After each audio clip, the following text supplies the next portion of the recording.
A new crisis has begun in the UK, one that is shaking not just the lives of ordinary people, but international politics as well. Freedom of speech, which once defined British democracy, is now under the serious questions. And the most shocking part, Donald Trump himself has taken a tough stance against the UK Prime Minister Keir Starmer. But why? Let's first understand what exactly is happening.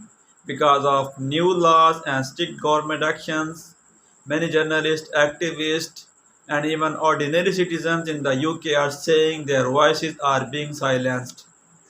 Universities and media outlets are facing accusations of censorship, and the opposition claims that Starmer's policies are putting freedom of speech directly at risk.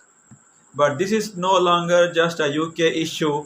In America, top think tanks and free speech groups are warning that if a mature democracy like the UK can silence its own people, it sets a dangerous precedent for the rest of the world. US media outlets have reported this is not the Britain we once knew. And on social media, the hashtag Free Speech UK has been trending globally.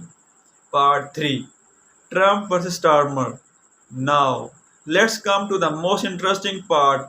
Donald Trump, who has once again become one of the most powerful voices in the US politics, has openly challenged UK Prime Minister Keir Starmer.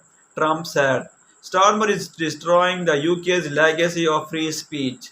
This statement is not just an opinion, it creates fresh tensions in the UK US relationships.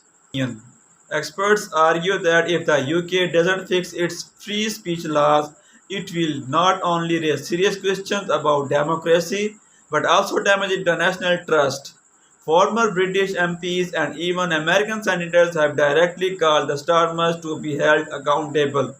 So the question is the UK really losing its freedom of speech? Will Trump's tough stance put pressure on Starmer?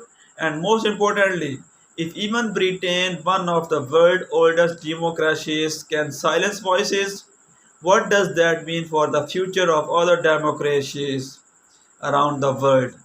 What do you think? Is the UK moving in the right direction or is it losing the very identity of its democracy? Share your thoughts in the comments below.